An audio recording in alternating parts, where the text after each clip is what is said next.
श्री स्वामी समर्थ। वाकाटक राजवंश।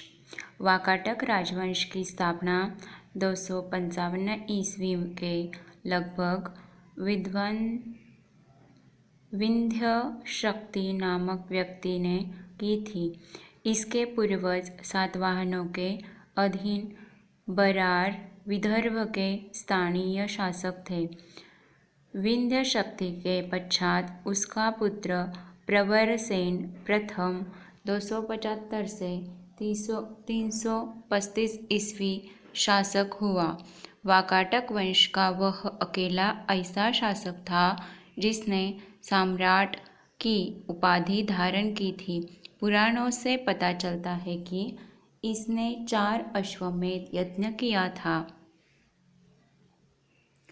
प्रवरसेन के पश्चात वाकाटक साम्राज्य 2 शाखाओं में विभक्त हो गया। प्रधान शाखा तथा बासीय वरसगुल्म शाखा, दोनों शाखाएं समानांतर रूप से शासन किया। प्रधान शाखा के प्रमुख राजा रुद्रसेन प्रथम 335 से 360 ईस्वी, प्रभावती गुप्ता का संरक्षण काल 390 से 410, प्रवरसेन द्वितीय 41 से 440 ईस्वी, नरेंद्र सेन 440 से 460 ईस्वी, पृथ्वीसेन द्वितीय 460 से 480 ईस्वी। गुप्त शासक चंद्रगुप्त द्वितीय ने अपनी पुत्री प्रभावती गुप्ता का विवाह वाकाटक नरेश रुद्रसेन द्वितीय से किया। वाकाटकों का राज्य गुप्त एवं शक राज्यों के बीच था। राज्यों पर विजय प्राप्त करने के लिए चंद्रगुप्त II ने इस संबंध को स्थापित किया था।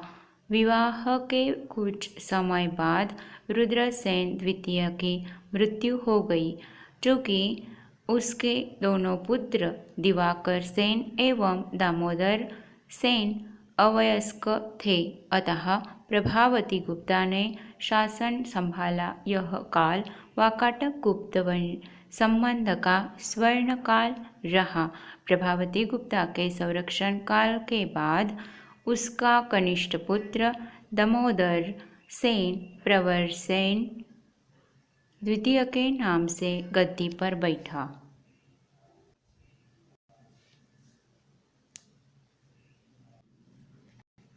पृथ्वीसेन द्वितीय वाकाटकों की प्रधान शाखा का अंतिम शासक था। उसके बाद उसका राज्य बासिम शाखा के हरिसेन के हाथों में चला गया।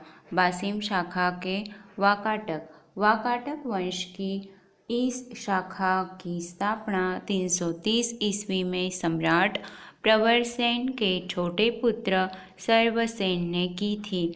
उसने वत्सगुल्म नामक स्थान पर एक स्वतंत्र राज्य की स्थापना की। वत्सगुल्म महाराष्ट्र के अकोला जिले में आधुनिक बासिम में स्थित था।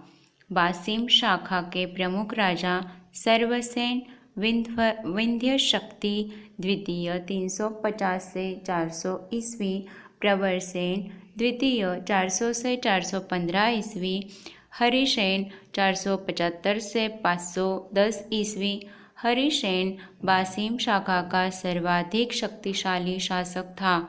यह वाकाटक वंश का अंतिम ज्ञात शासक है। वाकाटक वंश के राजा प्रवरसेन द्वितीय ने मराठी प्राकृत काव्य सेतुबंध की रचना की तथा सर्वसेन ने हरिविजय नामक प्राकृत काव्य ग्रंथ लिखा। संस्कृत की वैदर्भी शैली का पूर्ण विकास वाकाटक नरेशों के दरबार में हुआ। कुछ विद्वानों का मत है कि चंद्रगुप्त द्वितीय के राजकवि कालिदास ने कुछ समय तक प्रवरसेन द्वितीय की राजसभा में निवास किया था। वहाँ उन्होंने उसके सेतुबंध का संशोधन किया तथा वैदर्भी शैली में अपना काव्य मेघदूत लिखा। वाकाटक नरेश ब्राह्मण धर्मावलंबी थे। वे शिव और विष्णु के अनन्य उपासक थे। वाकाटक नरेश पृथ्वीसेन द्वितीय के सामंत व्याघ्रदेव ने नचना के मंदिर का निर्माण करवाया। अजंता का 16वां तथा 17वां गुहा विहार और 19वें गुहा चैत्य का निर्माण वाकाटकों के शासन काल में हुआ। ये था लुसेंट्स बुक में से हिंदी में इतिहास। धन्यवाद।